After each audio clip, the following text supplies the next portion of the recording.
Have you ever felt that whisper in your soul calling you to something more, but all the things spinning around in your mind have kept you stuck? Well, what if I told you that choosing excellence could be both easier and more adventurous than you could ever imagine?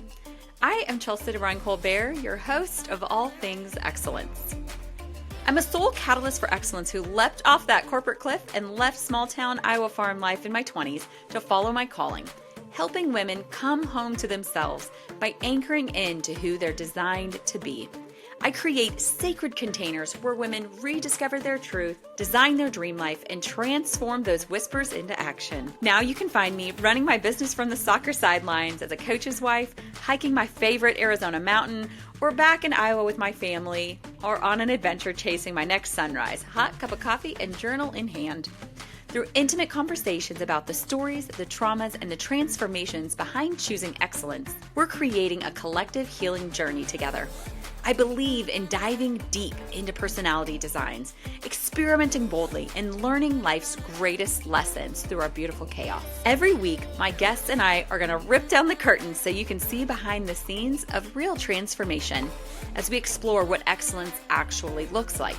Not just the highlight reel, but that messy middle where the magic happens. Whether you're seeking inspiration to take that leap or already on your journey and craving connection, this is your invitation to join us. So grab your coffee, settle in, and get ready to discover just how close you are to the life your soul is calling you to create. This is All Things Excellence.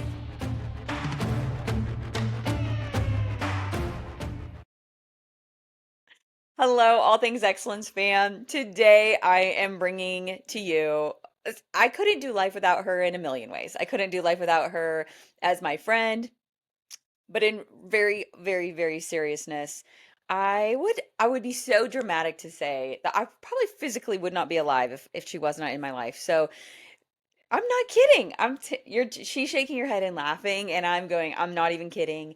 My parents and my husband would back this up that I would not be where I was mentally, emotionally, and physically without her. Today I'm bringing to you Dr. Brittney Asby. So formal. She is one of my core BFF, ride or dies, wouldn't do life without her. They say that, did you know this, that they say that if you have had a friendship for over 10 years as an adult, that friendship will last a lifetime. Well, look at us. I And know. And here we are. Here we are. Yeah. the So times we've already lived through. we have lived through so many lifetimes. She has brought home a very fresh, like 2 hour old baby, and I have held it while Yeah. watching her other 1 year old.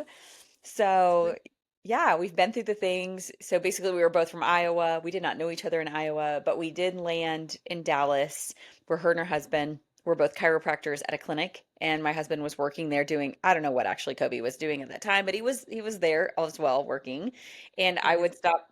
He was being the life of the party, Yeah. and yeah, and I would stop by and see them, which is where our friendship really began and then continued through so many seasons. I moved to Arizona.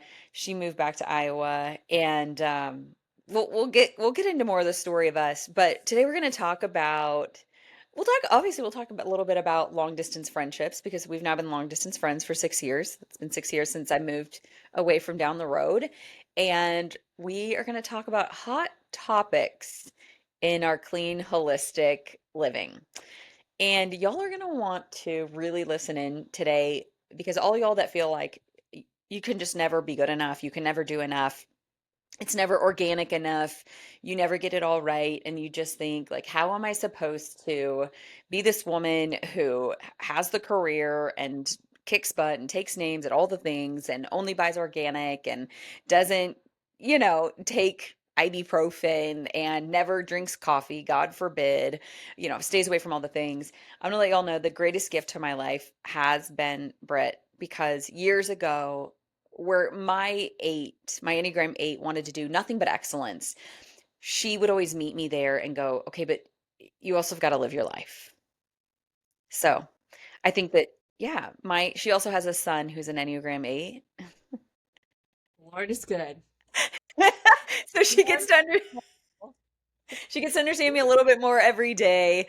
And if you've watched one of my Enneagram webinars, you've ever heard anything, you hear me talk about my doctor who is an Enneagram 6, which is great, my doomsday prepper, my most loyal friend who can down spiral and find all the ways that me throwing myself off this cliff is probably going to end my life, right?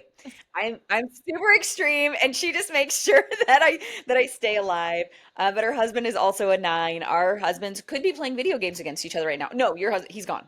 Brian is No. gone. Yep. He's But at a it, birthday party. yeah, but it's not uncommon that our husbands are playing video games together. Phone gaming while at the party. I mean, I wouldn't put it past him. So our Enneagram 9 husbands, they also love each other. And she has a son who's also an Enneagram 8, which just makes you love me more and more every day. I know you And, just I mean, I also feel like I need to have Barb on like speed dial texting because I'm like, I need to know how. I mean, like blessings because I love Chelsea, but how do we do this as moms? Like, whoo. more and more people understand the true extent of my intensity, and they think they really have more appreciation for my parents, that I'm alive and that they are sane and not fucked up. Right. Yeah. But we love y'all. I mean, I love everyone, but I have come to love eights a whole lot, and I have no problem dealing with eights in the world. Let's just say that. Y'all have like a massive piece of my heart. What would you say, especially so being an Enneagram 6, being the loyalist who can see every way that the sky is falling, and like, right, like they can be our doomsday preppers. They can, they're always having this constant anxiety, right? It's the emotion of anxiety. Right. What is it like being a mom to a son who is an Enneagram 8? Enneagram 8s are the challengers. They've got more energy than most people, and they Yeah, have the softest hearts, but they have the hardest shells.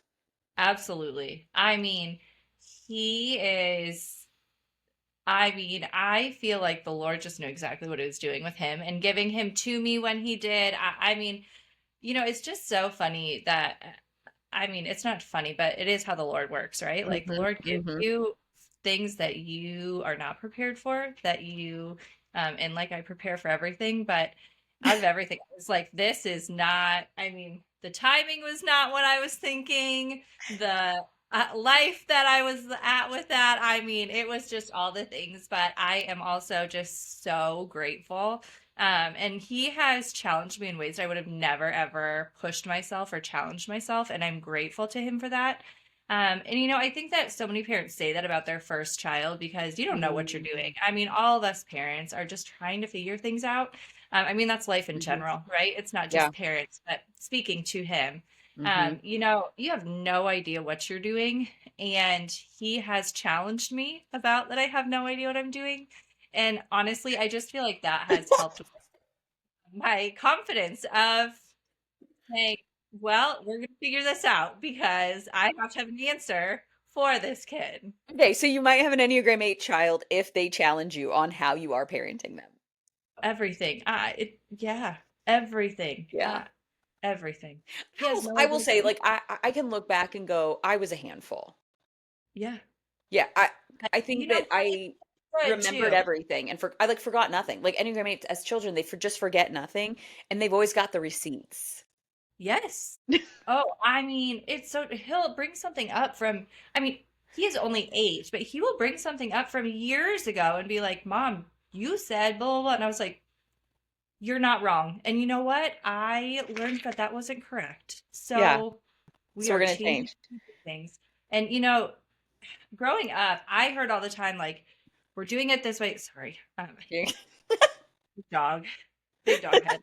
Um, but we're doing it this way because I said so. But to an 8, like that doesn't work. That doesn't fly. Like Did you because take that as an Enneagram 6 when your dad would say, "This is we're doing it this way because I said so"? Would you take that? yeah, yeah. No, no. Okay, I want to. no. But here's the reason though, because You're I loyal. I wasn't about to challenge it either, right? Yeah, Like yeah, I had yeah, to know why. yeah. But I mean, I feel like that leads into even like why I do Will the lead into curriculum. conflict. You're not gonna create conflict for fun as a Create six. conflict. Doesn't mean I understood it or accepted it, but I Yes, wasn't going to create conflict for it yes, either. I yes. wasn't going to We're as challenge an you on. eight, we're not and I think that my parents used to think that I was challenging them. Right. I have an And uncle who very yes, specifically he would always say to make little girls ask questions. You know, he like something would happen, I would say, but why? And he would right, say to make little girls ask questions, which we talk right, about nonstop because, you know, now my entire life as a podcaster is asking questions. And right. I told Kobe, I'm like, I can't wait. I can't wait. There's going to be this day where there's like some crazy thing that I get a screenshot about what the podcast did. And I'm going to print that sucker and I'm going to write a little note and mail to when little girls who love asking questions grow up to be Right. really great interviewers. Yeah.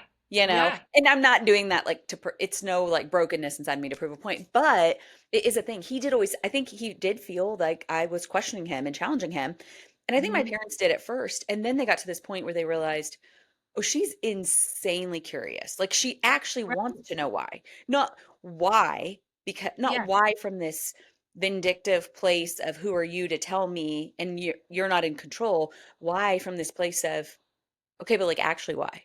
But I want to understand it. I want to Yeah. figure out the nuances of it. Like, why And are we you know, doing this? Which is yeah, my and whole obsession with life, right? Like my obsession with psychology, my obsession with what you've always done with me and if with my health. well, and you know, I think that again, like going back to being a six with that, I think that um some of me being okay with that is because when I am like in that really healthy six component, it's not, Mm, I don't need to challenge you, but I can hmm. also see like both sides of it and say, okay, you can think that, but I don't have to think that either, right? I Hmm. think this Hmm. way because of Hmm. the world is crashing over here and I have my A, B, C, D, Q lined up, but you see an F. I just have everything beyond F lined up. So, okay, you know, so like, Yeah. I hear you. Doesn't mean I have to agree with you, but I'm also Yeah. like, I got other things to figure out over here. Yeah. So, I think you're also really great at that. There've just been a lot of we'll call them hot topics over our 12 years of friendship where I love you're so easy to bring a hot topic to. And you guys, when I say hot topics, I mean everything from like coffee to dairy, homeschool, vaccines, I mean just at home births, all of it. And I can bring those topics to you and we can in a really calm manner, like totally manner, calm manner. You and I can talk about your personal view on it, the world's view on it, and where to meet in that middle with that 80/20, right? Like 80% of the time, we're striving for excellence. We're buying organic. We're putting non-toxic stuff on our bodies and in our homes and cooking out of good pans and like have our air filters going to yeah. clean the air from the chemicals they're dropping from the sky, which you guys Brittany is one of my friends and I'm like, "Oh my gosh, look at the sunrise." I'll send her a sunrise photo and she'll be like, "Look at the chemtrails." And I'm like, "Shut up for 5 seconds and look at the dang palm tree. Oh my gosh, shut up. Get out of here right now." But I do I see them as well. I just was trying to pretend I didn't for just a moment. And so I love being able to bring all these hot topics to her to have a really good calm conversation that I do feel like that I feel like you're so good at that though. Like because a six, when a six feels safe and secure in their relationship, they do reflect that more of a nine, where they have the perspective to see where everyone's coming from. They can Right. stand in the shoes of everybody, and I think that you do a really really great job at that. Right. So okay, so They're on definitely, the world is falling, right? I mean, like I spiral for sure, yeah for sure. yeah you can But do the I really, spiraling, fixating. yes. It's all But I really do crashing. see, you know, again, we kind of talked about with those hot topics, but I really do Yeah. try and see that everyone has their own perspective, right? And Hmm. my life is not someone else's life, and my Hmm. experiences are not someone else's experiences. So Hmm. I don't feel like it's fair for me to project what I choose for me or my family onto them because Yeah. I don't know what they are going through either. And Yeah. so just And because what they're I'm just trying to survive through the right, season, they're right, just trying to get through the season. absolutely, Yeah. absolutely. Yeah. So you have doctorate of chiropractic and you work at a university clinic and you oversee the students who are now in practice. Like they're getting ready to Right. graduate. Right. You Getting ready. oversee them. They're in the Like, last year of clinical education. So yes, and they're you in their oversee them, patients. I'm overseeing all of them and the patients and everything all of like that. that. Yeah. Okay, so that's what you're doing now. But before that, before that you owned a practice in Dallas, and before Yep. that you worked at the same practice that Kobe worked at. And then Right. before that you were in school, like Right. you went to Yep. school. And you also grew up in a home where your dad is a chiropractor as well. It's Correct. like your Yep. second gen, but you and Yeah. your dad are different chiropractors. Right. I mean, we're the same, but we practice a little different. Yeah. You practice like your modality of chiropractic was always different, right? He's more traditional. You technically went more of, is it called Nuka? I Upper started cervical? I started in that upper cervical world, Hmm. branched out afterwards, but yes, Yep. started there. Yes. Yep. And then he is a chiropractor, but you took a way more holistic route of life. Yeah, I would say for sure. Like Mhm. were you raised with all of the homeschooling, non-vaxxing, no messy coffee, No, dirty coffee drinking? no, I mean, I definitely was raised more traditional medical Hmm. style. Yeah. Um, and again, I will never be upset about that. I think that also, Yeah. living, um, being raised in that environment also kind of developed who I am, how I've come Mm, to who I am. yeah. Um, again, I feel like it's those experiences that mold people into who they are. Yeah. Um, Oh, yeah. I mean, like I grew up with my uncle down the road who we didn't even have to go in. Be like, "Oh, you have strep? There's a script waiting for you at Walmart. Go pick it right, up." right. You Right. And know? I mean, we did all of those things as a kid, right? All of That's it. All absolutely of where it. I went. And I think that once I got to college and just started to kind of be out on my own and realize that I didn't always feel great when I was Hmm. ingesting things. And, like it just started to click with me of like, I do get to make these choices. You were in And college? yeah, In yep. college? Okay. Yeah, once I was at the University of Iowa, again, I was not where I am now by any means, but I started to notice some of those things. Mm, And I think that I also just recognized that, my parents did raise me to be a strong, independent woman. They did raise me to have my own thoughts and my own opinions. And I think, again, looking at it as a parent now, it's hard to see your child making those strong, independent decisions that are different than yours. But I really was confident in what I was choosing to do. I knew that I wasn't making bad choices; they were just different choices, yeah. and they had kind of just molded who I became. Yeah. And then, especially once I was in chiropractic college, things really changed because that opened my eyes to a lot more things that I just didn't even realize were a thing, right? I mean, I was raised in a chiropractic household, but my dad and I we went to the same school, we took the same things, but I'm sorry for the whining dog in the background. You're okay. Real life, Um, y'all. She's in her house. Her kids are at a birthday party, but she does have her dogs. yeah. Um, but I think, um, you know, we kind of went into it two different Yeah. ways. Hmm. My dad went back to school as a single dad, and Very true. it was more of like a means to an end for him. Hmm. And so he was going back to school to get a better career, to be able to build a life that was sustainable for a single parent who had a daughter, right? Yeah. And I have so much respect for that. And I will never know what that was like to go through. I mean, that's a big decision to do. I went into it, because I saw the amazing things that my dad was doing at Mhm. his practice. And I had seen, how much of an impact he was making on his patients' lives.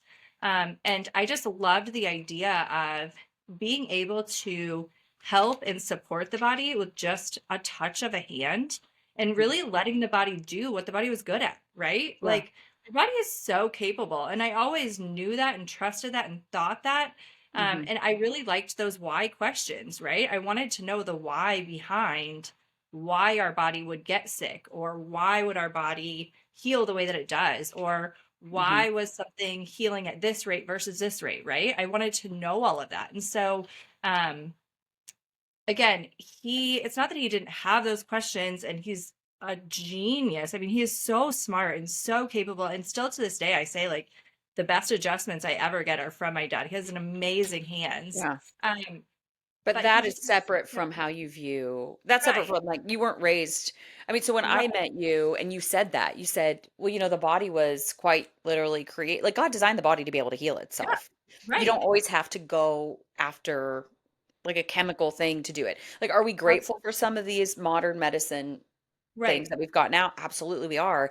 But there are other ways. Like there are certain things that we started to do that aren't necessarily great for the body.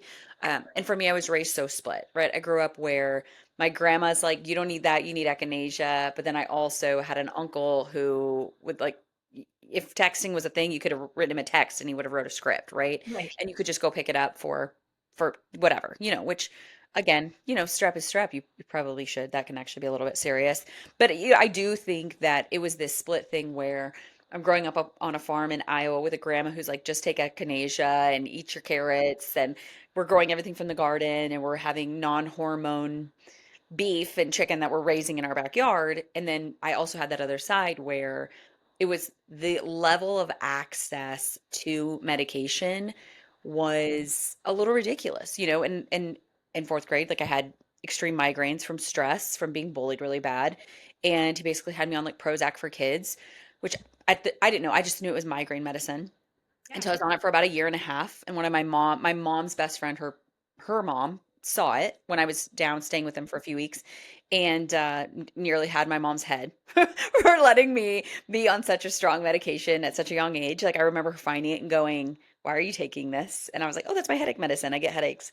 And I remember her grabbing the phone off the wall and just calling my mom and losing her mind because I was staying with them 2 states away for a couple weeks. Can you imagine that?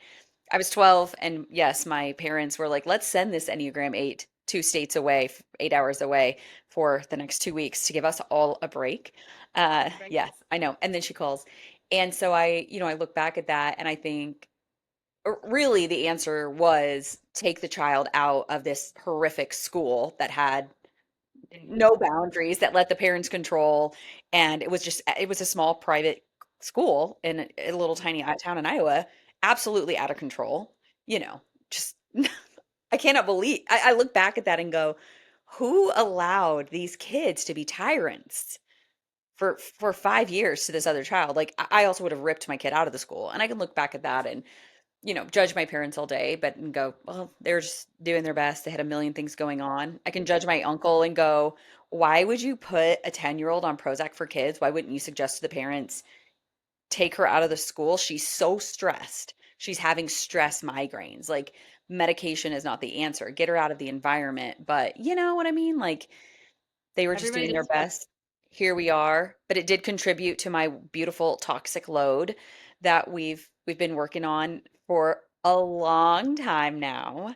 So you moved to Dallas, you get your Mhm. degree, you moved to Dallas, you're working at the clinic, and that's where we met. And I think that's when I started picking up tiny little things. Like it made a lot of sense to me. Like the way that you were living your life made so much sense because that's exactly the way that my grandma lived her life and that we lived the majority of our life minus this over medicated part from my uncle who was very opinionated. So I took to it really easily and quickly, um, just watching you.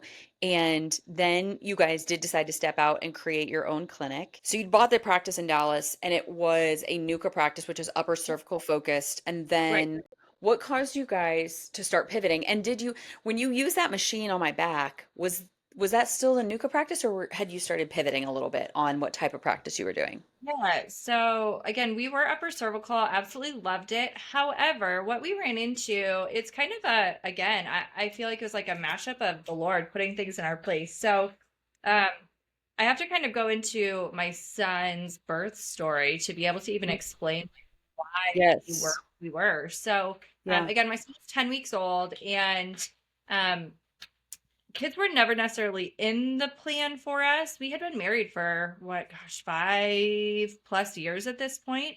Yeah. And we had always said, like, if they happen, they happen, but it was never like in the plans. We were totally fine with just like building this crazy, awesome, successful business. But we did know that if we were going to have a family, we wanted a family practice where we could have our babies with us and grow our babies there. And it would be truly a family atmosphere. And when I had my son, we had a lot of issues initially with nursing. He had a really bad latch. It was really painful. I really struggled. And, you know, And being you a knew mom, enough to know that you were right, very determined to figure this out. right. Like you Like, knew enough to know. again, for Yeah, me for you. personally, for No me judgment on people that don't, but Right. It was not an option to go another route other than nursing my son. That just, yeah. and again, that was just me. It was not projected by my husband. It was not anyone else. That was just like me. And so I was determined to figure this out. Like there had to have been something was wrong. And so, I'm up crying at 2 a.m. trying to nurse this baby who it's painful and he's not gaining. And, like all of the drama that happens with that when you're postpartum anyway. And I come across this thing talking about tongue ties. And I was like, hmm. And so I kind of look into it more, and all of a sudden, like, my eyes were opened to this whole new world of, oh my gosh, this is what's happening. So I got on the phone the next day trying to, like I discovered I'm like pulling his mouth open in the middle of the night while I'm trying to like, again, feed this baby in the dark, shining lights on him, all these things, and discovered he did. Yeah. He had a pretty good tongue tie and lip tie in there. And I was like, oh my gosh. Tongue tie So and lip tie. tongue tie and lip tie. What Yeah. does that mean? A tongue And tie and a lip tie? Does that mean your tongue is like tied? Like it's literally, so I mean, there's like a whole lot that goes into it, but yeah. basically the tissue of your tongue Uh-huh. there's just too much tissue. And the Mm, tissue, like your frenulum that you have up here, like this yeah. tissue, you need it, Hmm. but there's too much of it. And so it wasn't allowing him to open his mouth big enough, and it wasn't allowing his tongue to be able to suck the way that it needed to. Literally open his mouth Yeah. big enough. Like he And couldn't open his mouth, which was preventing him from latching, which was making him really gassy, which was making him spit up more, which was making him not gain weight the way that he needed to. stop it. And like it was just Stop it. And that was I making him the gassiness, which right. It was causes like the a whole hiccups. right. It Stop was like it. a whole world thing. No. No, no, no, no, no. So So then, this gripe water, you know what I'm talking about? The yeah. like, oh, my baby is gassy and hiccupy, and so I'm going to shove gripe water down their mouth, and they have a problem latching, so I take 87 Yeah, bottles. Like no, like we had been those gripe water people. the high possibility, the fact that they could have like a tongue or a lip tie could be so high. Yeah, I will absolutely. And not mention. it is, but Oh like my, it's a huge possibility, right? no, Well, no. so 2 a.m. I'm discovering this. And so the next day I just again 2 a.m. is like I will research and I will find Oh, answers your wing and I five was will like your wing six was like, this is never going to get better, and wing five. The researcher was like, I'm going to figure it out. have this. So the Stop next it. morning I started like making phone calls to people, and basically I got just like a ton of back and forth with people. And you know, at that time, I had already decided that I wanted to do a little bit more with peds Yeah, because being a young family ourselves, we were attracting more young families than who we had purchased from. absolutely, absolutely. Um, it again, I do feel like it was the Lord just being like, this is who you need in your practice. And Yeah, unfortunately, in that upper cervical world, there weren't a lot of standard protocols for pregnancy or for pediatrics. They yeah, just kind of um manipulated or like made something work for that demographic until they could get them to a certain age that they could use their standard practices. yeah. And So it me wasn't just serving your being demographic anymore. right, it wasn't serving my demographic, and I just wasn't okay with like making something work Yeah, until it was the right yeah. time for it to work. And I mean, so I the beauty of God, though. I mean, come on for a second. The right, beauty of God, like right, but they say like, your biggest mess will become your greatest message. Like your yes, greatest frustration is like will become your greatest passion. And I think we absolutely, look at life of like, why is this happening to me? But yes. really, it happened for you. Like your I mean, greatest years of your practice were birthed out of these nights where you and Chet are both crying. Struggle that I had ever, I mean, struggle and literal pain that I had gone Yeah. through. So Yeah. I had already done some extra training in peds, but I just like dove in full force. And not only in peds, but I dove Yeah. into this like tongue tie world because our Yeah. practice, we were already gearing up more towards neurodevelopmental disorders. So Mm-hmm. we were seeing some of these older kiddos that had these big diagnoses like Mm-hmm. ADD, ADHD, autism, kind of those spectrum disorders. And Mm-hmm. we were focusing our practice on that. And, Yeah. the more that we dove into this, the more I was seeing like there's a huge connection between these kiddos and these ties that were never addressed early on. What? And so Stop it. I started doing a ton of research into that, which is ultimately how our practice kind of got split between Brian and I, Brian, my husband. And so Yeah. um, I am a little bit higher energy. Again, if we're talking like 6 versus 9, I have a Yep. lot more Yep. energy. Yep. I was like, and And Brian's still a 9. He's still a 9. You can't change. Your Enneagram doesn't change. That's a joke. But no, no. But he is just very chill and like a solid mhm. foundation, and like it takes a ton to rock him. He's a And me, 9. even if you can, I don't know if you can hear this if you're not watching this, but I have a lot of energy and like, so again, you put me in a room with some Mhm. of those kiddos that also had a lot of energy. We were Mhm. like combustion in a sense. And so by the end of the day, I was just really tired and worn out. And Brian was like, I love working with these kiddos. So then I started to gear more towards these younger ones. So the practice ultimately Mm. split between me and him. I was kind of 0 to 3, and Brian was 3 and Yeah. above. And Mhm. truly, Mhm. once we kind of found that this is where we needed to be, our practice just exploded. Yeah. And It did. um, It we did. had great connections throughout Dallas. We had the best of the best doctors that we worked with, and How long were y'all open these. before you did that pivot? Like, how long were you guys in practice before you changed? I don't, that hard pivot, did you do a hard pivot like that before I moved? Well, you had, I mean, I don't, Yeah, well, I mean, it was starting. I feel like like our yeah, it was probably a couple years before that. I feel like yeah. I feel like Well, because you 2020. didn't have Tinsley yet, and you were doing this. You were doing this before you had Yeah. Tinsley. Yep. Yes. So I got Yes. pregnant with Tinsley 6 months Yes. later. So Yes. I bought a Yeah, the kids practice. the kids are 15 months apart. Yep. I had a baby. I bought a practice when my baby was 10 weeks old. I got Yep. pregnant with another baby 6 months later, had Yep. another baby, On and just Christmas Day. right on Christmas Day. Yeah. Yep. And so, Yeah. but again, it just, I feel like we did make kind of that big pivot. Um, Huh. right probably right around when I came back from having Tinsley, I feel like he's Yeah, really because at the that's when you practice. really, really shifted because before you had her was when you got those new machines. And I was bebopping all over Dallas and I swung by to drop something off to you. And you said, "Hey, I have these new toys. Can I try them out Yeah. on you?" Because like I'm her friend, right? But like I'm her patient because she's the very, very best. But I'm also her friend. And so I was like, "Yeah." And we went in and she like ran this stuff up and down my back, these machines, and it brought up these scans and said, like, hey, for lack of better terminology, like your adrenals are smoked. So I was in Right. extreme adrenal fatigue, which was very obvious to anybody that was a calm human. Not to Right. me, but to anybody that was a calm human. So then you had Tinsley, which Hmm. is where, and I think watching you, I mean, it was one thing watching you have Chet. Like, yes, it was stopping by the practice all the time and doing the things, but really when you had Tinsley and I on Christmas Day, so we were the phone call. So it was like 5 in the morning. She calls, it's time, Christmas I Day. didn't call. Let's You just didn't clarify call? that. Did you I called. text? Brian called. For Brian, somebody called. I mean, I was barely awake. Somebody called. I think I was awake because I think I was prepping. They were coming over for Christmas Yeah, we were, I lunch. mean, like, we weren't able to meet with our families. And so we're like, oh, Yeah. we're going to get together and do this Yeah. like Christmas meal. Yeah, like Yeah. we'd committed to staying in Dallas for the baby Like all and the sides.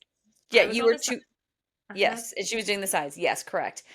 So I think I was up I was probably already up. Like I think we were doing a turkey. I'm sure I was up Right. putting the turkey in. I get the call. We're going into labor. Tins is coming. And so I run over to the apartment, 20 minutes away, and we're like Frisco and Arlington at the time. Not Arlington. Oh my gosh, Frisco and Addison. Addison. Frisco and Yeah. Addison at the time. So I run over to the apartment and I swear to y'all, Chet and I maybe watched a movie, like maybe one Disney movie from like 6 to 7:30 in the morning. I get there at like 5:36. At 7:30, it's basically 7:30 and they're all but waltzing back in the door. Where, yeah, And I'm walking like back. holding this fresh baby on Christmas morning. Yeah, And I had so many questions. Like, I know that you just popped this sucker out, but how is this happening? You're like, you're gonna eat your placenta. I mean, I just had a million questions. I had already decided I'm not having kids because I don't want to have postpartum. I feel like my mom did have postpartum with my baby brother. It was not a fun experience for me to live through at 8 years old. And so I just had like pre-decided, like, I'm not doing any of this. And she was like, nope, eat your placenta. It has all these hormones. It'll make it better. So I was like, okay, I can now have kids. Like, this is all happening before noon, and the turkey is baking back at my house. It was a it's very true. life-changing day. Like, this is a very life-changing season. Like, she's bringing home a fresh baby. Like, how are we eating the placenta? What is happening? How did you get a walk back home after you just dropped this baby out of you? How is it going to be okay? How are you going to be okay? I mean, it was a real question, like, but you're walking in the door. And I was like, well, yeah, how am I going to get home? How? I mean, and Yeah, I just watch TV, so wait I'm a like, how are you even second. walking? Like, I have to get my baby out of the car seat. Like, where else do you want me to sit the baby? Like, I had so many questions, and the eight had so many questions, and she, who had just dropped a baby out of her an hour prior, was like, "Oh, let me answer all her crazy questions." I mean, she did ask me to stay with her other kid, like she probably knew they were coming. So, okay. and then all in that same time, like after you had Tins, is when the practice really pivoted. So Yeah. Did Tinsley have any of that? Did she have a tongue tie or any of the lip tie or any of that So, stuff? I always say like she was my hardest case.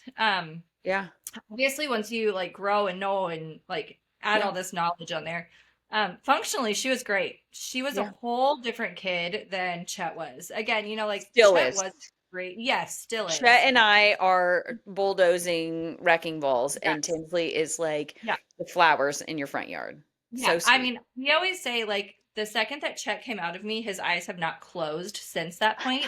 Tinsley slept for the first probably 2 weeks of her life. Like she Mm, just is, they both are such sweet kids, but Tinsley is just very sweet and gentle and kind. And Chet mhm. is very sweet and gentle, very sweet and kind. Uh, he is a bulldozer Yes. and that kid lives Spider-Man. his life. Mhm. And so, yeah, they're just very different Different. kids. So she didn't have that though. So she um didn't have the same struggles that Chet did. So she was Yeah. kind of a challenge to me because when we were physically looking at her, we could see some traits of it, Yeah. but we weren't having the same struggles. So again, functionally, she was fine. So by Yeah. this time, I did have a really good network around me. Yeah. And so I had talked with some of them, and I was like, we aren't having these same struggles. And so we had decided to not move forward with a release at that time, like what we did with Chet, because we Yeah. just weren't having the same struggles. Yeah, she was fine. Ultimately, yeah, ultimately, as she got a little bit bigger, we started to notice some things with her, specifically speech, was her biggest struggle. And so Mm, we went through about a year to a year and a half of myofunctional therapy, and she mhm. was hitting everything with them. I mean, she just was off the charts doing everything that she needed to, but we were still struggling with a couple of the sounds that we needed. So ultimately, we did decide to get hers done when she was 5. Okay. Okay. So you can get it done later in life. So yeah, there's usually like a window that you Yeah. can't because kids move, right? When they are Yeah. really little, they ultimately like swaddle them and then put Mhm. little goggles on them, and they can kind of hold them still to get a laser in there, Yeah. and kind of clear that tissue. But once they are big enough that they can't stay swaddled and can't hold their head Yeah. safely, that Yeah. you don't want a laser moving around. So there's Mhm. definitely a window of time that you can't do it. So And do we it when they're were tiny or wait until they're 5. Yep. Right. And again, Right. we had done all the things. We had done the myofunctional work and all of that to kind of prepare her once she was older. So So, how did that, you were saying they've even seen ties to some of the lip ties and the tongue ties tying into the effects of ADD, ADHD. Like how is this all correlating? yeah, so again, it's a huge like deep dive into it, but Hmm. basically there's kind of a two-part connection there. So, we are born with what are called primitive reflexes, and Mm-hmm. primitive reflexes are like our survival mechanisms. So Mm-hmm. the best way for me to not even describe them or explain them, but would be like moral reflex or that startle reflex that babies have, right? You know, Yeah. like babies. So that is one Oh, we talked about this because also babies who are born via C-section instead of actually coming down the birthing canal can tend to struggle with some of this. And so you might need to do some different therapies with a C-section kid that you wouldn't need to do with a birth canal kid, correct? right, And it's that shock factor and like it right. prepares them as they're getting worked Yeah, through. yeah. Right. So Things you again, don't bring up to your in-laws. No. and here's the thing is that I am not saying that this is the only factor in this, right? Like there are Right. multi-factors, but this is something Yes. that we would see consistently in our practice is that this is a Yes. huge factor. So with Yes. these ties, what happens is it is literally like a physiological roadblock for Hmm. us as individuals. So it is Crazy. basically creating more tension within our Beyond our system. speech So and being able to eat. yeah, so your tongue actually, if we were to like dissect your tongue out, it Yeah. literally can be dissected all the way down to the ligaments and tendons that go out to your toes. So it like your tongue connects to your diaphragm, which connects to like your pelvic bones, your knees. It's what connects like Your it's tongue? your tongue. Yeah. Stop it. Get out. So, This is and a I big mean, we deal. we had like some really cool stories in the practice. We had a welcome dog. We had a Pilates instructor at our practice who Yeah. had never been able to touch her toes. She just was never ever able to. And we discovered a tie. And truthfully, she had it revised. And that afternoon, she was able to touch her As toes an adult, as an adult.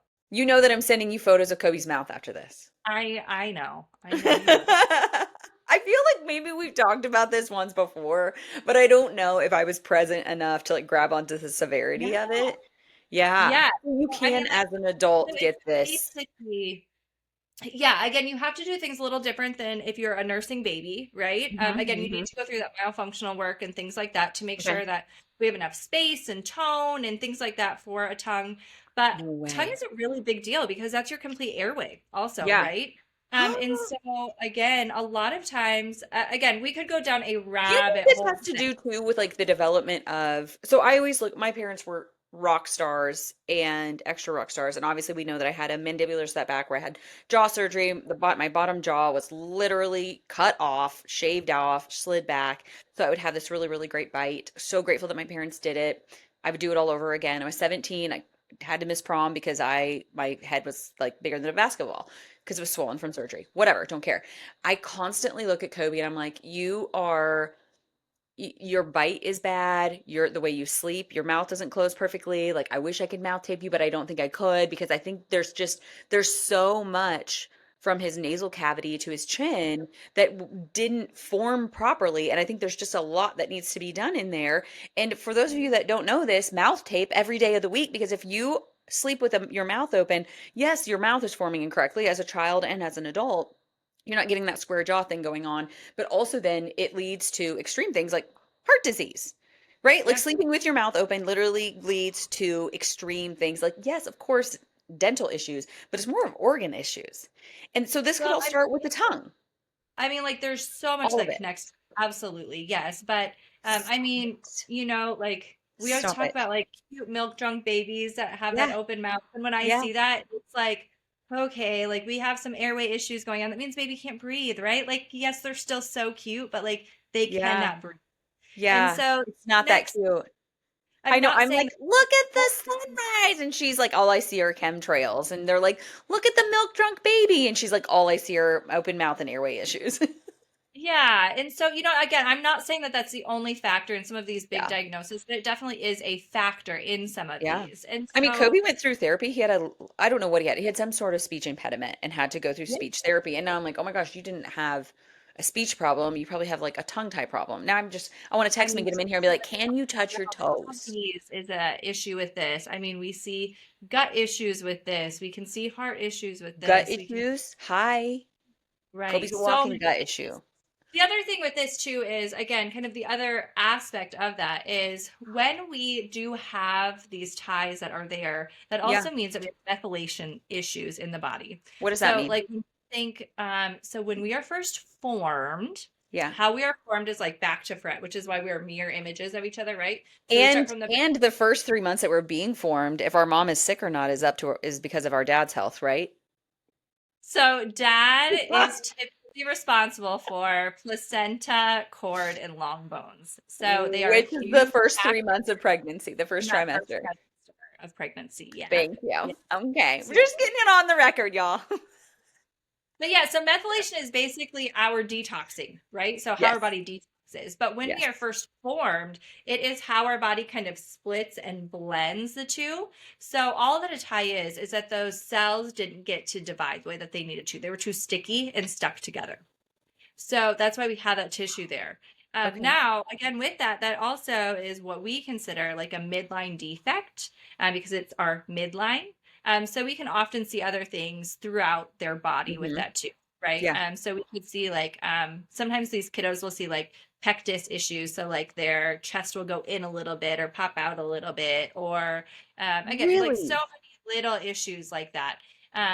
But when they have this initially from when they are forming, that also means that those detox pathways for them long term aren't going Hmm. to typically function as good. So that means that their Hmm. toxic load before they are even like earth side is already higher. So Yeah. it's like we have a bucket, right? There's a And that bucket, bucket, and their bucket is already really full, yeah, it already has a bunch of rocks in it. So if I say which like I want you to fill makes, your 5 gallon bucket with water, but yes, it's half full of rocks, you can never fill it with water, right? which is how we're tying this all back to autism, ADHD, ADD. The toxic load is already full as they're being born. So again, I'm not saying that that's We're the just saying only it's thing. very, I'm there's saying research. that there is a connection with that, Yes, right? there's a lot of research that the connection is So, pointing back to it. and again, I'm not saying that all of this is always connected, but we did see a big Hmm. correlation in practice with that. And Yeah. so, but Wow. when we have those methylation struggles, that's something that even, like we have had a lot of conversations about, and how Yeah. ultimately I get into more functional things within the practice. Because Hmm. again, I was seeing all this success with these little ones because I had great practitioners around me where we could go in and do these, tie surgeries on these littles as much as I didn't. Again, like I'm all about natural options, but Hmm. I also think that there is a time and place for these things to come into our life The because, surgery, like the tie surgery.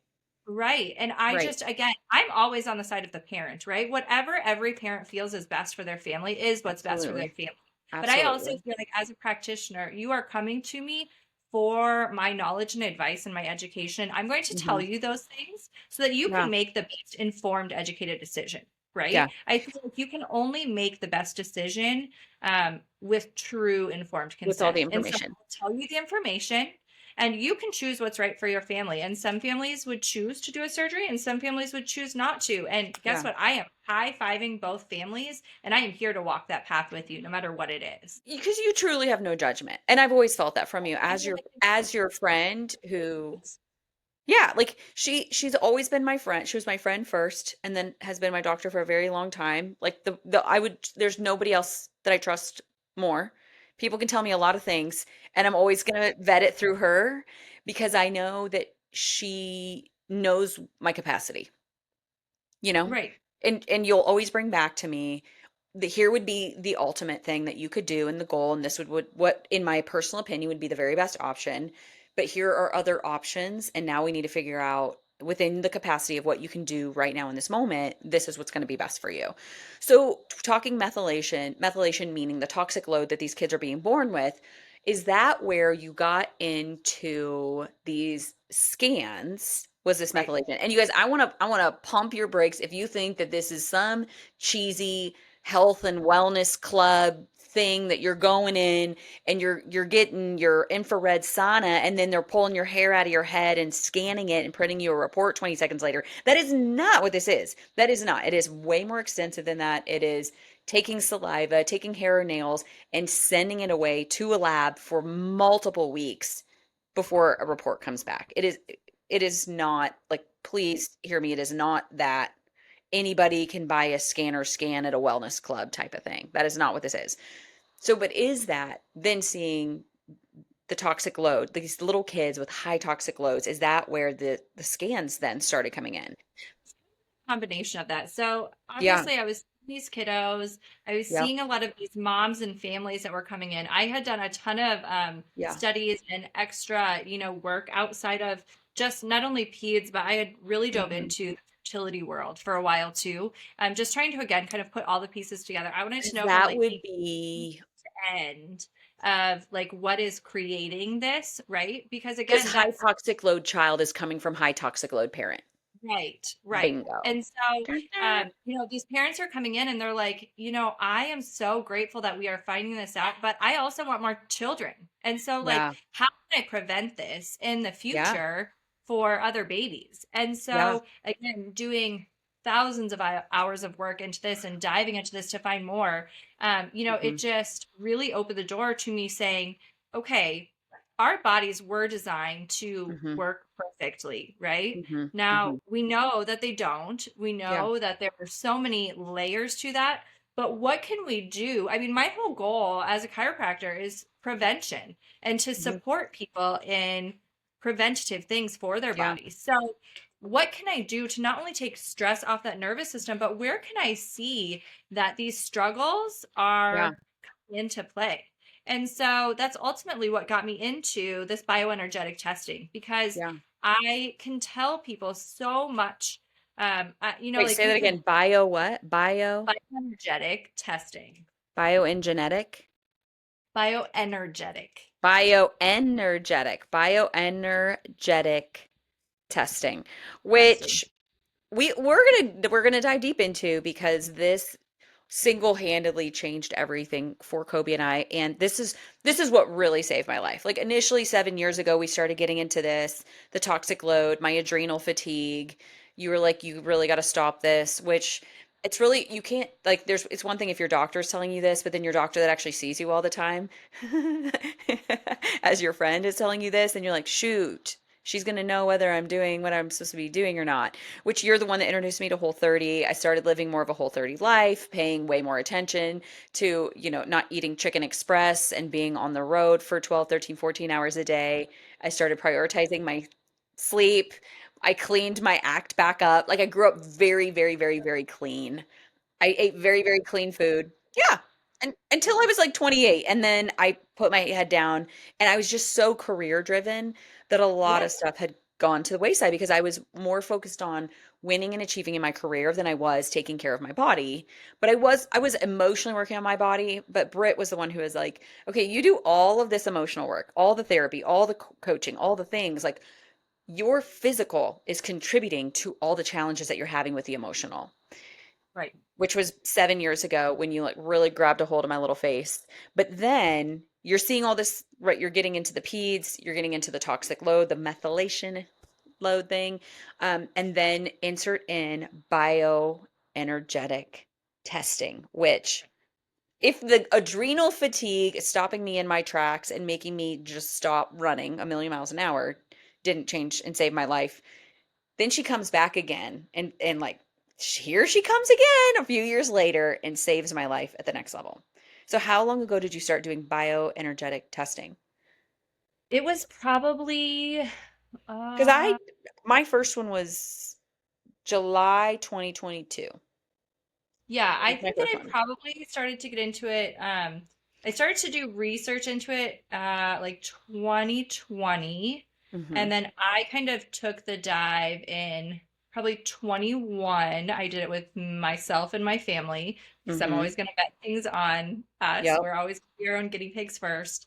And Mm-hmm. then I really brought it to the practice and introduced it probably through Mm-hmm. 21 to Mm-hmm. 22. Yeah. And I was having nonstop migraines at this point. Right. Well, and Terrible. ultimately, some of it, again, like my little guy Chet was the one who got us into it. We just were Mm-hmm. seeing some digestive stuff with him, and we're like, what? There's something more going on here. And so, again, Mm-hmm. I have an awesome network of other docs that I trust and work with, and I am so thankful to be able to reach out to them because I do have so Mm-hmm. many great people that I can reach out to and say, like, help. Yeah. And so I was introduced to it from them, and it was a game changer for us. It was. I just, I had really dove into a lot of the nutrition work and Yeah. supplement work and things like that. But reality of it was, if Hmm. we are not able to process those things because our body is so stressed, I Yes. can give the Yes. best of the best of everything, but you can't even do anything with it. So to me, I was like, I'm almost doing them a disservice by saying like, here's a great supplement, but if your body can't use it, what is the Yeah. point of taking it? And And so, that's where we found me. You had me baking my vitamins for gosh sakes and telling me how they were like blistering up like plastic and they were crap. And then I would put my omegas in the freezer and they would freeze. And you're like, yep, they're crap too. I'm saying they're crap. She would be like, they do not have adequate yada yada. They've got more bad than they've got good. They're not actually helping you. They're probably adding to your toxic load. And I'm like, I'm like, they're crap. They're crap. I'm tossing them all in the trash. So she's the professional version, and then I'm like, they're crap. I Throw would them never away. say that. I just need She to keep didn't. it up. I would. And I'm like, they're Finish, crap. then we can change it next time. And Yeah, Chelsea's I like, know. Our friend Nicole was like, well, what about this multivitamin? I was like, Nick, it's crap. Text, you can ask Britt, but she's going to say it's crap. She's actually going to give you a really long answer, but I'm going to tell you it's crap. Throw it away. Put it in the oven, bake it. If it starts blistering, it's crap. We're gonna have people baking their supplements now, but that is real. I don't take any, there's not a single hard supplement of anything I take. They're all now encapsulated, high quality. I don't take anything that she doesn't vet first. Like I was taking iron and now I take beef liver because of you. Because you were like, I would take the iron pill every day because what was that? What I was anemic, right? My iron was so low. Which was yeah, other issues. Then we find out later, it's like, really, so then this testing, right? Really, it was, oh, Chelsea, you've got a bunch of parasites. Stop kissing Chloe's face. And because you got all these parasites, they're eating all your nutrients. So you're anemic. So you're taking an iron pill with a vitamin C pill, which is making your stomach hurt. And so then you're doing other things because your stomach hurts so bad from the iron pill. So, I got rid of the parasites and stopped kissing Chloe's face and and also, switched to like, beef I just liver. want to throw this out there because you are my best friend. You didn't believe me at first. You're like, I don't have parasites. I do not. And I was like, I'm just She telling was the you. start of the parasites. She was the start of the parasites. So I did this bio and energetic test. So I was having migraines nonstop and I was coming to Right. Dallas for a work conference. And I don't even know how it came up between us, but you were like, you could do this. And I was like, I'll do anything, man. I literally am We in need to bed get and adjusted. And I was like, I'll adjust you, but yes. like, Chelsea, one adjustment is not going to fix Uh-uh. anything. Like, Uh-uh. Because that wasn't the problem. Like my back and my neck being out was not what was causing the migraine, but it felt like it. Like in my defense, I always thought like, oh my gosh, my back and my neck are out. Because that's where this pain would come up. It would shoot up my right side and it would come around the top and it would just take over 5, 6, 7 days. And I would be just like throwing up in a dark room, having this migraine more days a month than not. And so I'm in right. Dallas, I'm doing this, and you're like, yes, you could do this. And I just remember like you came, my mom and I, you and me and my mom, we sat down in tents and we had dinner, Yeah. and you brought the little test things, which then Yep. my mom was very, what is this? Next thing we know, my parents have both done it. Right. Yeah. Kobe's done it. We've all done the Yeah. protocols. I did end up having a parasite right away that was 100%. You get it from a dog. I did.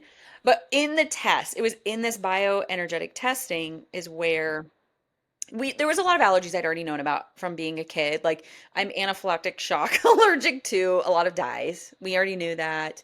But it was like any form of grain that could possibly come up on that first Yeah, test. so with the test, it kind of Yeah. breaks it down looking at, like Mhm. what systems of the body are stressed, how stressed are those systems? Because it shows Uh, all your organs, like it's all your right. organ systems on there, and they're little circles with different colors. Because like my dad's came back, like his organs were really stressed, and I started crying because I thought he was dying. Right. But it didn't mean that his organs weren't working; it We just meant they were under stress. we re-informed Chelsea. This does not mean Yes, anyone is dying. This does not yes, mean this is yes. not any diagnosis of any sort. It is just looking at the stress on your body. Like the energetic stress. This was Right. after I had a stage 10 meltdown. Right. And a lot of mine were stressed as well. I had some that were extra great, but I'd already had extreme pneumonia. I just was coming off pneumonia. And so my And we lung, can pick this up on there. I mean, like we picked up, yeah. So it looks at, again, like So many things. viruses, bacteria, Yep. fungus. It looks at Yep. parasites. It looks at Oh my gosh, we like found, food sensitivities, environmental sensitivities. It yeah. looks at again, just so many things. And the beauty of it is it For does those on have YouTube, you can see. I'll hold it up to you. I don't care. it again, the reason that there are so many different ones out there, but the reason I chose this one was The one that you did, because yeah. it also individualizes a plan for you. So, like, not just supplement protocol, but supplement, homeopathy, tinctures, things like that, to really support you in healing, right? It is not going to be a supplement that is like a Tylenol where it's just going to take it away. It's going to support those systems in doing the healing.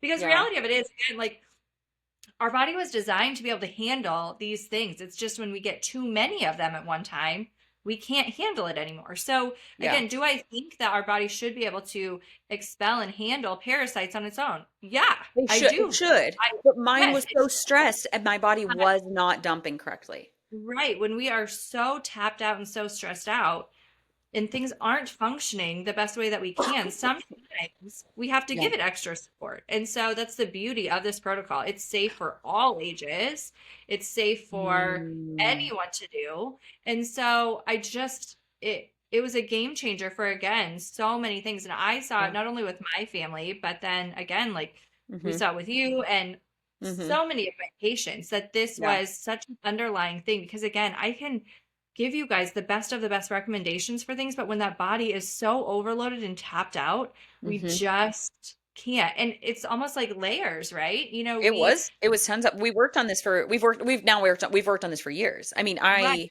took right, that first test and that was the beginning. Like we've done it several times.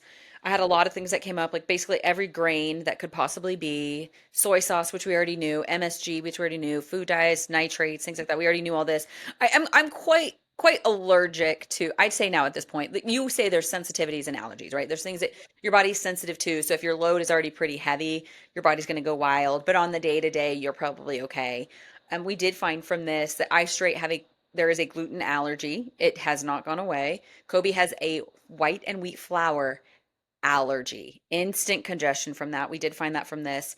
But what I can tell you, people don't even realize, again, like, how dairy these makes me like things mm, are congested. affecting your body, right? And Yeah. so, again, Hmm. it doesn't mean that you can't ever have these things again. It Yeah. means that let's lessen the load while Hmm. we're doing this extra support to the body, so that Yeah. way our body is coming back stronger, right? Yeah. Because I And went off all the things for 120 days. right, I didn't have a single migraine. And y'all, the goal was not to lose weight. The goal was to not want to jump off a bridge because I had like explode your mind, like migraines nonstop. And the pain would be my whole body. It would like take over my right side and it was just my brain was like mush numb. I was coming out of a really high toxic situation, right? Like we're keeping our former friend's kid alive, and so it was very high stress, right. very high toxic. I'd had pneumonia, all the crazy things. So I did, like, very quickly. I dropped 20 pounds. My energy soared through the roof. My migraines completely went away, which still now, 3 years later, it if I eat gluten, the migraine still comes. But dairy was one of the things that is on my was on my list. So I did without dairy for 120 days, and we experimented what it was like bringing it back and how I would respond to it. And I'm cautious about how much, because it is Right. more of like a constipation. Not like I get fully constipated, but like I would say my body doesn't love it. So it is Right. a treat. But you Well, and don't like yell at me for having it. You're just like, no, okay. of course Like, not. what is your thought on that? What is your thought on, like, yes, my body is sensitive to dairy, but I do have it occasionally. So, again, I think that there's a time and place for everything, right? Mhm, I mhm. think that it's better to eat something than nothing. I Yeah. think that, And I don't um, want to you know, live life without cheese on my cheeseburger, and I don't want fake cheese.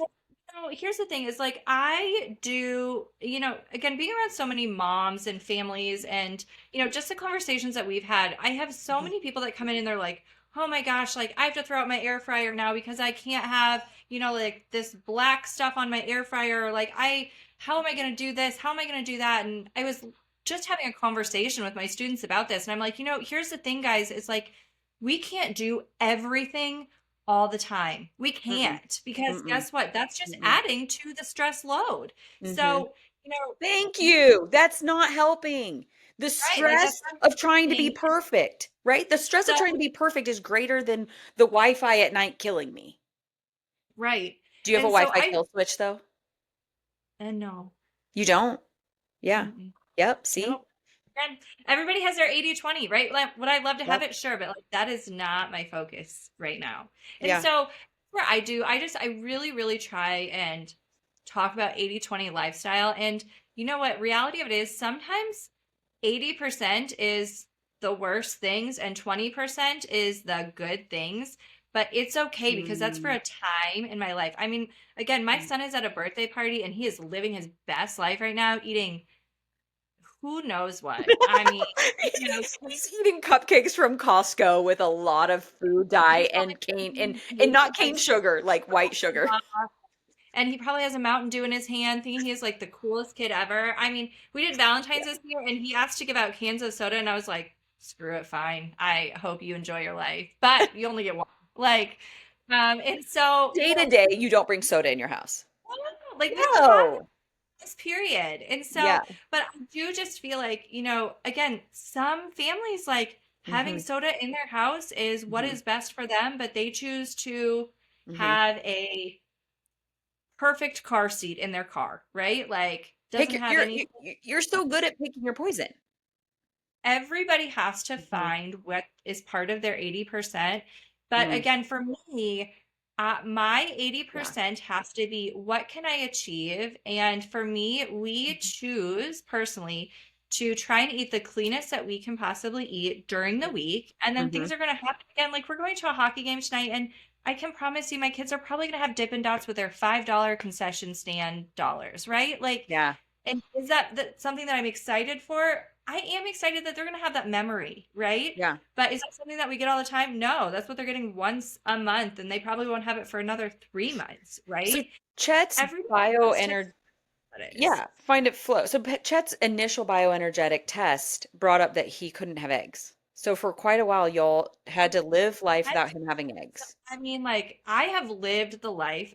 When I tell people, like, I You have did been it. there, these diet restrictions. Chet was grain free, he was dairy free, he Yep. was egg free, and he was nut free. So, Yep. like, I am grain free. I've done the grain free, dairy free. I don't know how you could add on to that egg free and grain free. I actually don't know. it was Our so whole hard. house is because our house can't just be our house is not just gluten free because Kobe has a white and wheat flour allergy. So it is flour free. So any of our quote unquote flour has to be more of like he's fine with like cassava and almond flour, you know. Like we Right. can have a corn tortilla. I know corn isn't like the best, but like in And our corn was house in this too. Yeah, we couldn't do corn either. and you, oh yes, like I'm like all of our alternatives that we stay Yeah. away from the white flour, the wheat flour. Like I'm Yeah. allergic to MSG, hardcore, hardcore. Um, he couldn't have the alternatives. So, I mean, you No. lived the We craziest. did. We did it, and it was Yeah. hard. And like I feel like as adults, it's easier for us to be, like it's a decision for us. It really Mm-hmm. is. I'm not saying it's easy, like, Mm-hmm. but it's a Mm-hmm. decision. You just say like I'm either doing this or I'm not, right? Mm-hmm. That's a black and white thing for us as Mm-hmm. adults. And I don't care what you choose to do, but like you can either do it or you can't. But for a Yeah. kid, they just don't have that same, I mean, like brain development to say yes or no. And so you Yeah. can explain it to them the best that they can, right? I mean, we're going to have these conversations with our kids tomorrow when my kids are telling me, like, my stomach hurts or I'm so tired or I don't want to do this. And we're like, I totally understand, but that's what happens when we're out late having fun at events and we eat yucky food. Our bodies Yeah. just doesn't feel Yeah. right. And Oh my I'm gosh. sorry, Like push it. going to a movie. I love going to the movies and getting crappy movie popcorn, except for I cannot because I feel so terrible. Oh my gosh, I'm gonna admit something. I'm gonna admit this, y'all. My friend Kelly's gonna hear this and she is gonna look at me like, are you serious that you did this? I'm gonna be like, I did. Y'all, I went grocery shopping yesterday and I was like walking down the aisle of the baking aisle, and I don't know what happened, but like I just looked up and I saw gluten-free funfetti cake. And I said, I am making myself a mother effing birthday cake today. Good. And it's going to be funfetti. And I'm going to get corn, high fructose corn syrup, pre-made frosting, which does not happen. It just like, it does not happen in my house. Like, it doesn't happen because I don't eat those things. I don't do those things. She's going to get her dog, but I'll keep telling the story. So I get it. I bring it home. I baked the cake. I baked the cake and I ate a piece of it. And last night, we're for the rest of the day, we're sitting there and I'm like, what is going on? Like, it was like I'm dead serious from baking and eating that cake, which was gluten free, so that part's fine. But like the sugar and the high fructose corn syrup, which I never ever have, literally never. I don't touch any of that stuff. I like something was wrong. I was like, something's wrong with my brain. Like I sit down to do a task and it's like 90 minutes later and Kelly was like, "Hey, did you get that thing done?" And I was like, I legitimately blacked out. Like I was like blacking out at tasks at life I swear it had to be from eating that. Like it was weird. I mean, they absolutely affect us. So then I You know, sat in my sauna for 60 minutes at 170 degrees to cook it out of me and just right. chugging water. I'm like, I'm never Yeah. doing it ever again, I promise. But it did Well, and taste that's really just it, good. um, again, everybody has to figure out what parts Yeah. of their life can give and Yeah. take. And, there's different seasons of life too. I mean, Hmm. when we were in Dallas, I We had fun. probably the like cleanest that we had ever been. With products that we were using, even like clothing that we were wearing, things like But that, the like access, make Britt, the those make access was like different. it was there for us. And Yeah. when we moved to Iowa, I was here solo for months without Hmm. Brian. He was in Mm. Dallas still working on the sale of our practice. And so I was single momming it here. And yes, I did have family closer, but it was just a whole different dynamic. And I just learned what kind of went through that learning process again of like having to let go of some of those things, like Yeah.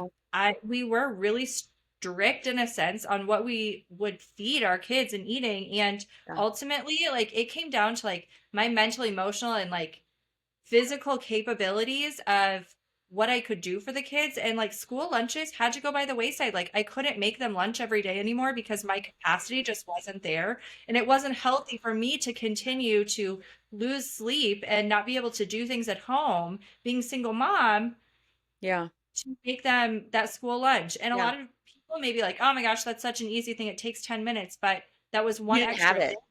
I had Yeah. to do. You So were in a new I state by Right. yourself, two And kids, that all I alone. think and it's okay. I Yeah. didn't feel bad about it. I wasn't going to feel guilty about it. And my kids are still great. And they thought it was like the coolest thing ever because they got to get I mean, the first day I let my Oh kids my gosh, eat, I remember Chet getting chocolate milk at school. my gosh, he came home and thought he's like, Mom, guess what? And I was like, what, buddy? He goes, they have chocolate milk at school and you can get it every day. And I was like, I am so excited for you, buddy. Like, I am so excited for you. That is awesome. You're like, And great. I so, have lived my entire life to keep this I mean, kid's like, toxic load at a bare right. minimum, and now he can drink chocolate milk at school every day. This is awesome. He is living his best life with it. And so, you know what? Like, we're still excited about that for him. And Okay, so, so on that topic though, let's talk about that because I think in this community where we are, this is where I will always be scrunchy. I will never be crunchy. The difference between scrunchy and crunchy, they live like by a hard set of rules, and scrunchy is like I'm 80/20. I'm just doing my very best that I possibly can, trying to keep my toxic load high while not mentally losing my ever loving mind. Okay? So let's talk about homeschool versus public school. Like you send your husband was homeschooled, yep, you he did was. public school, Yep. and you send your kids to public school. Yep. Yep. We do. Yeah. And I will say it was a hard decision for us. We Hmm. really did debate back and forth. And I think that if we would have stayed in Dallas, maybe things would have been different. But I won't ever like Hmm. look back on that because we're here now. My kids are thriving in school. They are absolutely loving it. Yeah. And, I think that there's a time and place for everything. It doesn't mean that we won't ever homeschool in the future. But I also think that, again, it's where our capacity is. Yeah. And I also think that, you know, there are so many influences on your kids, no Hmm. matter what. There are so Yeah. many influences on your kids. But I think that you have to know your kid. You Yeah. have to know your family.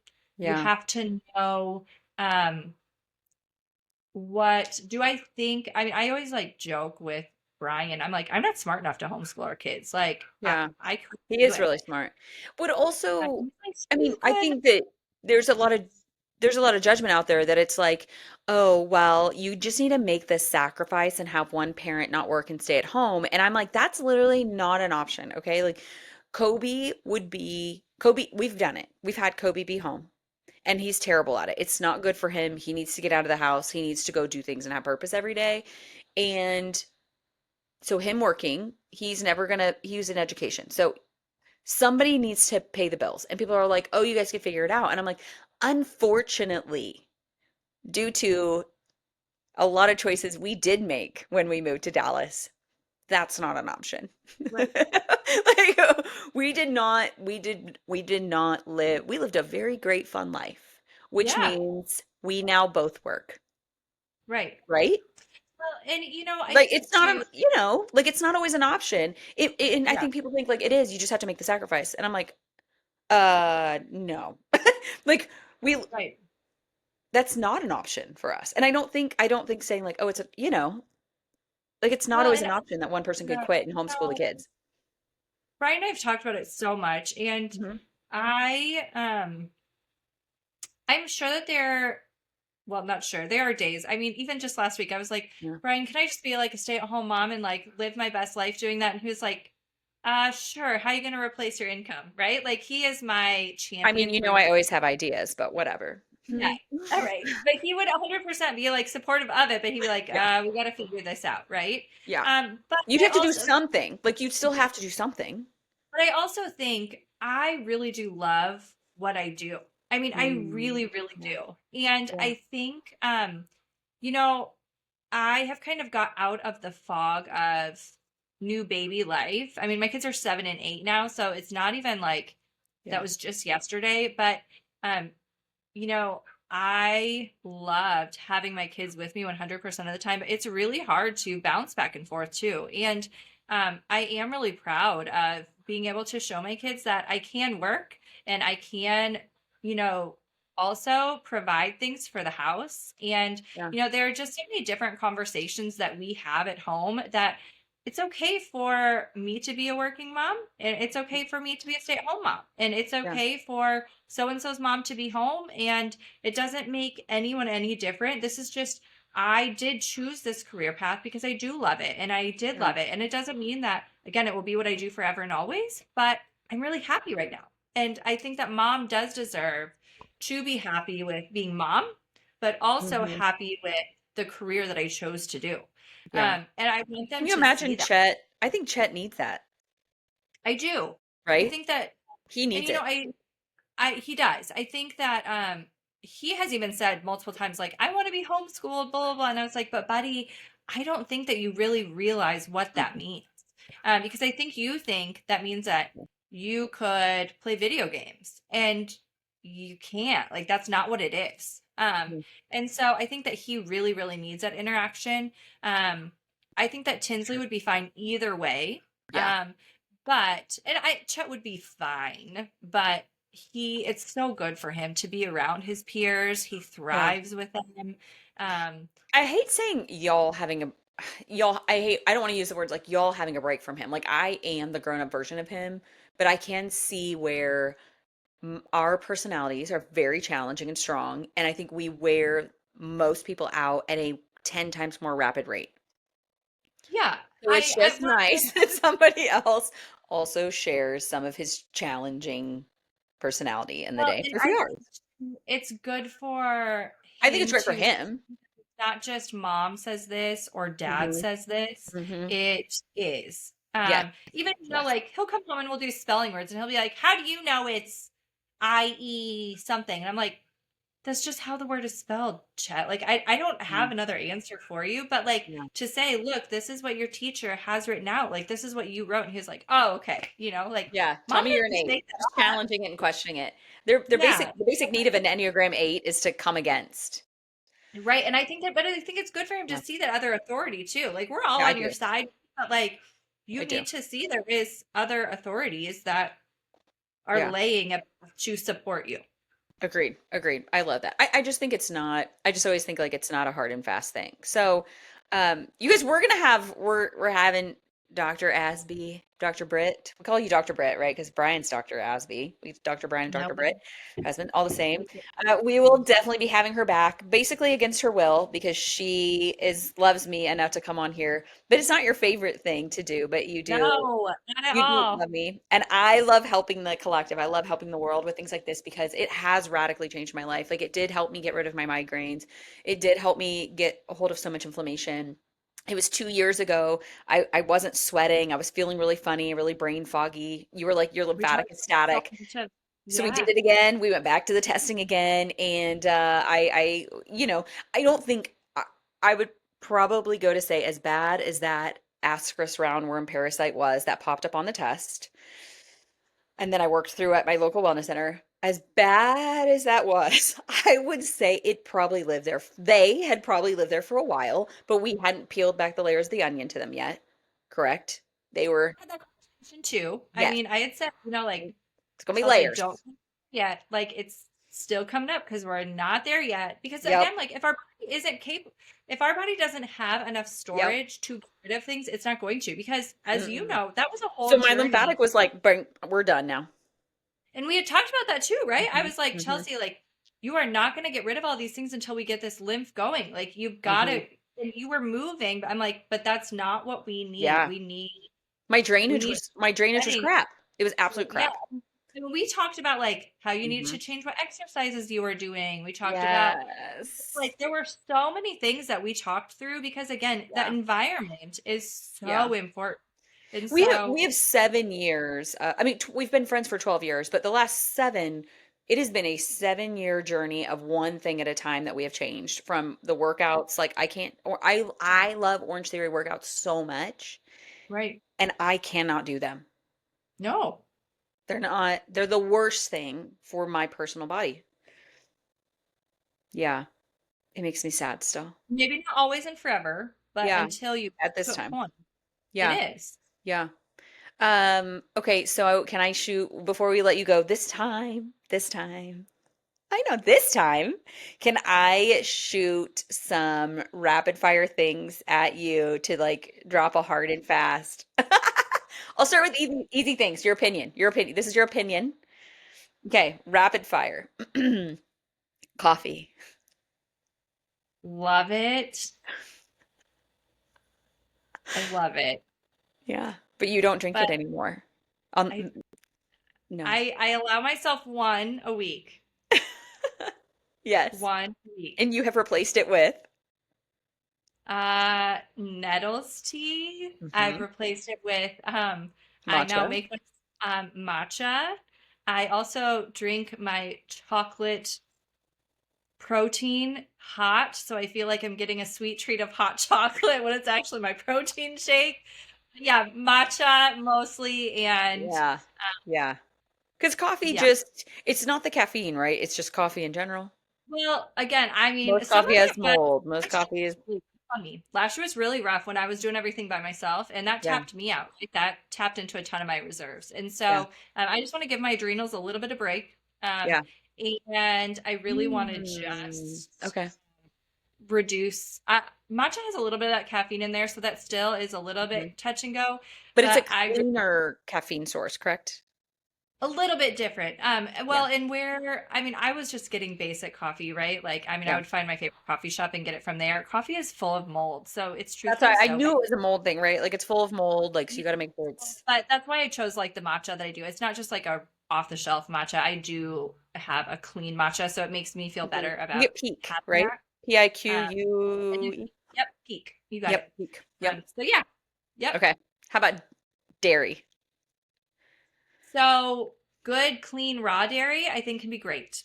Yeah. Okay. I think that there is, again, time and place for it. We Mm-hmm. have never been a huge dairy family, Mm-hmm. um, but we still have it. I mean, my kids, Tinsley loves Greek yogurt. The girl will Mm, just pound like a whole container of that. yeah, But we just try and find the cleanest options for that you it. can. I Okay. have kind of, I personally, again, I'm already kind of, I currently am going through kind of my own rehabbing journey. And so I've cut that out for myself too. Dairy right now in this season, we are not doing it. And I get that. I get there are seasons where it's just got to go away because there's other parts of our body and our adrenals that we've got to restore. We touched on homeschool versus public school. It's just gotta, it's case by case. And in the most perfect world, you would love to homeschool, but in your ideal world, you would. But in the real world, right now, our kids are going to school and they're loving it. Yeah. Okay, so this next one, you guys, I'm gonna put a story to this one. This is the extra controversial one. So Right. I'm gonna Nervous. say your opinion on vaccines, but before you answer, I'm gonna tell y'all what she said to me. 8 years ago, my first little was coming. My nephew was coming, and I said to her, how do you feel about this? And how would I have this best conversation with my brother and his wife? And she said, your opinion for the world that you gave to me was like nothing is a hard and fast yes or no. Like we're not going to generalize and we're not going to lump it all together. My suggestion would be that you would give to them that they would talk to their doctor and ask their doctor to really look at which ones are most vital and can we at least spread them out a little. Yeah, Right. I think, I am not anti or pro anything. I'm Yeah. not. You're for set Actually, a time and take place. that, take that back. I am pro informed consent Mm, and pro truly informed education decisions. mm-hmm, Um, I mm-hmm. think that there are families that it is right for them to do every vaccine on time, by the book, Mm-hmm. exactly how it is laid out, CDC wise. I think that Yeah. is absolutely correct for The whatever right family family. feels correct for them. What I would you tell feel me? I would not I would tell you that you need to make that choice yourself with your own research and And you education. guys know what I tell her? I say, if I ever have kids, one, you're flying in and we're birthing this baby in a bathtub in the living room, and two, I'm FaceTiming you for every single doctor's appointment. So saying that, can we go with that on that? The hospital of birth versus birthing center birth versus at home birth. You did Yeah. birthing center. Well, I did birthing center, but in Dallas, we're fortunate enough to have standalone birth centers. Mm-hmm. And so it was her home. And, again, I think that birth is such a sacred thing. I really do feel that every family that is having a child, again, I think that they should be able to birth wherever they want to. Yeah. Again, for us, for my husband and I, the choice was to, we would have done a home birth ourselves, but we are crazy people and decided to move right when we were pregnant or like having these, not pregnant, but when we were having these babies. And so Yeah. for me, it was more stressful for me to know that I may not know what my environment looks like, if there were still going to be boxes, if there was going to be a place for the tub, if there was going to be all of those Hmm. things Yeah. around. And once Tinsley came around, I was like, am I going to be comfortable birthing a baby with Chet trying to jump in the birth pool with me? Like, You would. The dogs would be jumping in, the cats would have been yeah, jumping in, and yeah. Chet And so, absolutely would have been jumping uh, in. Like Tinsley's coming my, out and Chet is jumping in right, and catching the placenta. right, That would have right, happened. and right. It 100% would. I mean, again, 100. my It kids, would have it happened. really They would would have, have. yes, it's going And down. so, for us, we did it at Yeah. a birth center, but it was her home. So Yeah. she has birth suites set up within her home. Hmm. And so it was like a home birth. Yeah. Basically, we have our baby, we kind of do all the post checks, and we get home usually about an hour after you have the baby. So you have kind of those next Yeah. few hours to be home and rest. And then I help with And so fresh it was baby. perfect for us, right? Yeah. I have some patients that chose that. I have some patients that chose free birth. I have some patients that chose a birth center with nurse midwives. I have patients that have done elective C-sections. And you know what? I support all of them Yeah. because every mom, and not even just every mom, I really do Because a feel like it's like, stressed mom isn't good, right? Like no, that's your it's not biggest thing good. is like It whatever's going to help you truly, be not stressed. And if being not it, stressed means going to a hospital, go to a hospital. well, and truthfully, it's a once in a lifetime experience. Every single Yeah. birth, whether you have one or 10, it is a once in a lifetime experience, and you Yeah. deserve whatever you want that experience to be. That makes you feel So, comfortable. as long as you feel supported, Yeah. and you can be nervous, but as long as you feel supported and confident in the decision that you've made, it's the right decision. Like, I Yeah. can't make that for you. Yeah. I cannot make that for you. Yeah. This is why I love you because you won't even like y'all I try and polarize her and make her get polarized on things and she won't even do it. Like I have to force out of her. I like have to squeeze it out of her. I just get so relentless and then she'll finally cave eventually and she could tell me anything in the world, you know? So okay, still spinning on this topic then. How do you feel about do you remember what you said to me about I was like, "Oh my gosh, now if I have kids, I'm a geriatric pregnant like pregnant person because over 35 you're geriatric. Can Right. we talk about getting being 40 and getting pregnant? Do you remember what you said to me about the marathon runner? She Well, I said mean, you said you well you said I said they say it's bad and now I'm going to cause all these if I would get pregnant this my kids are going to have all these issues because the rates of whatever and I shouldn't do it and you said there are 70-year-olds with walkers and there are 7-year-olds that run marathons. right. It's true. I Yeah. mean, uh, well, and I just think again, uh, to everyone I in the think my audience, toxic load, my body yeah, is physically better at 40 than it was at 32. that's what, yeah, I think that again, we can support our bodies the best we can. And I also Mhm. just think our body is smart.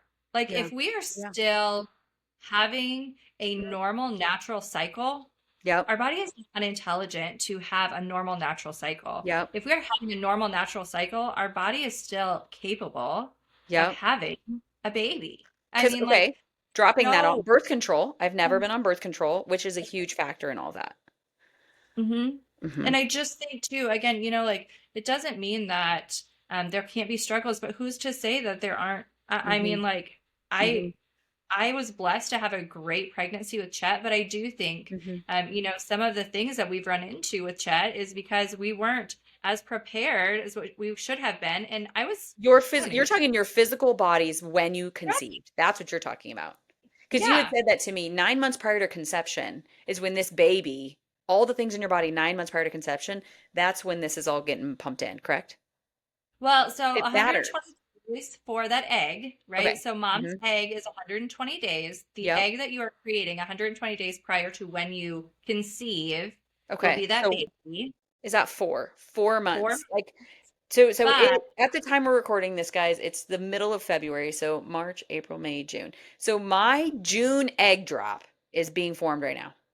correct. It's prepping. And for My men, June egg it's drop. 70 days, right? 70 And then days what? is 70 days. so sperm turnover is every 70 days. So again, Mm, like how many guys are looking into getting them to be like tip top health shape yeah. at least 70 days 70 prior to days. conception, right? At Now, I'm least. not saying everything is perfect after that, but like you have to keep in mind, again, Yeah. for us as females, especially, let's say you start to take a vitamin D supplement today, you Mm-hmm. can't guarantee that that vitamin D is all Mm-hmm. throughout your body until at least 120 days, Right. It takes right? 120 days for your body to really start responding to a supplement, correct? You've told me that before, which is why you Well, can't just take vitamin D for or something. Like you can't take vitamin D for a week and be like, it didn't work. Well, no shiz, Sherlock.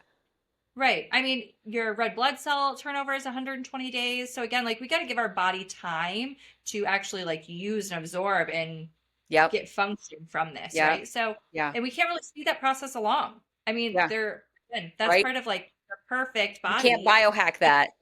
that way. Yeah, Right? You can't biohack that. No. can't really do No. No. Okay. Eating your placenta. it. Okay, so there are multiple ways to do this. She just says eating your placenta.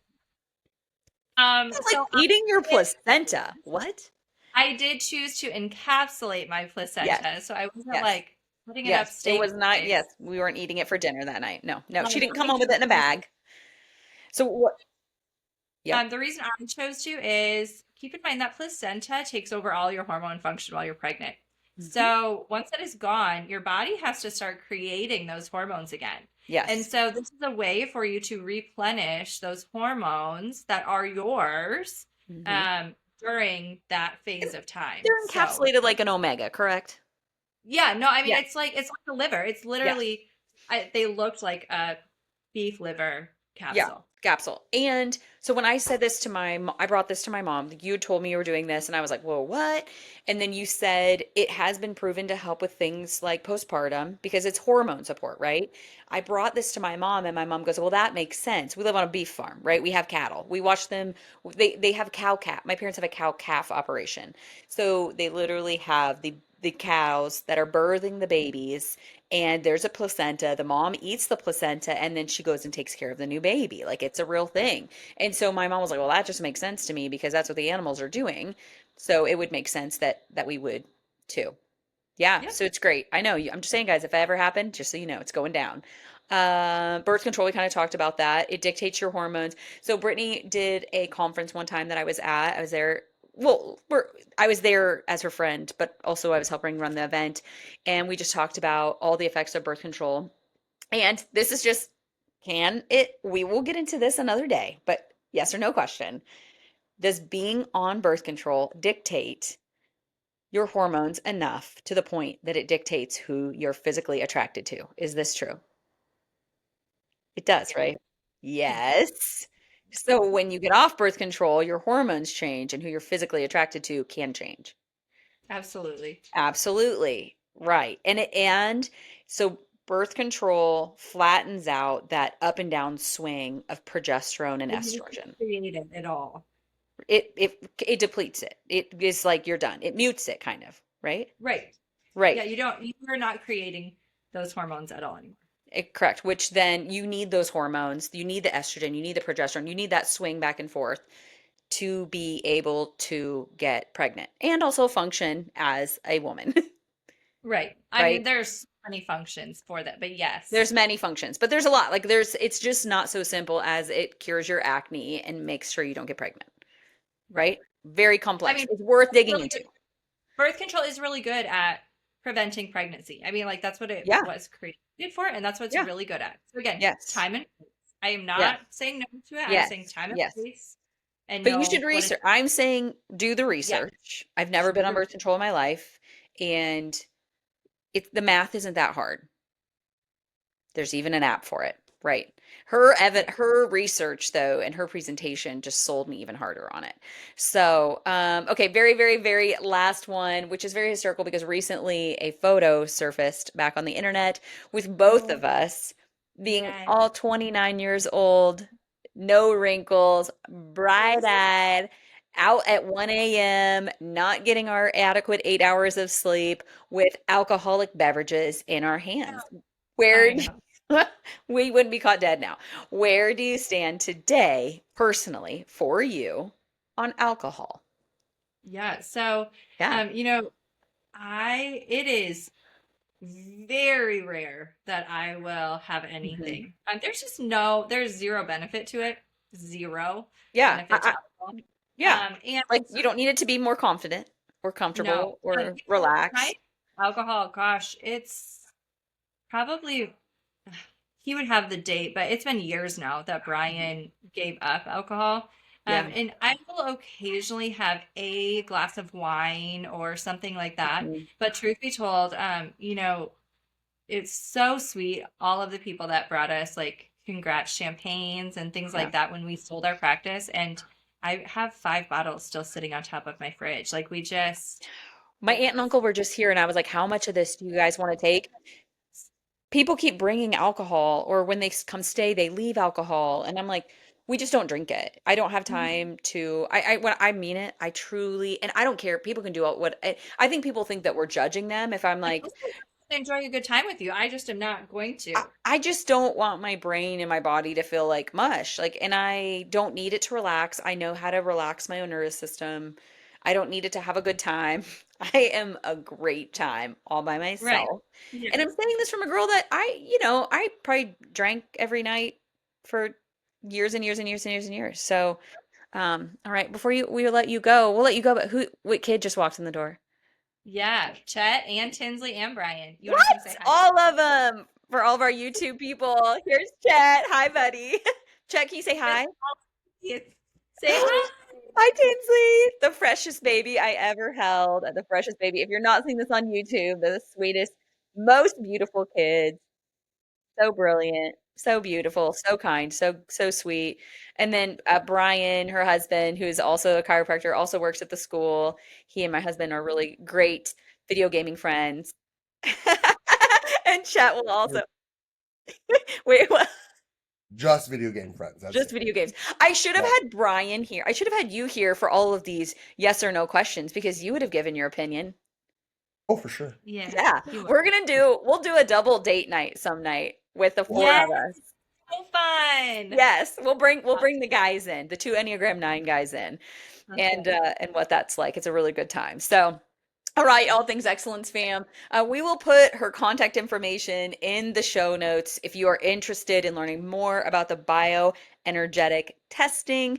You can drop an email her way. It was life-changing for me. I've done it over and over and over again. I'm getting ready to send another one in just because I want to know where I'm at. I feel like I've worked more diligently than normal on it the past few years, and I could not thank God for a better friend, um, long distance, BFF, ride or die, and also just bringing somebody. I think that God knew I needed somebody as a friend that I loved and respected so much to then also come alongside me as a doctor. Or I would have been like, "You're an idiot. I don't care. I'm finding a new doctor that supports my crazy." So I love you, and I'm You too. so grateful for Thanks for you. letting me So. do this. All right. All right, all things excellence fam. Until next time, we'll bring her back. Bye, everybody.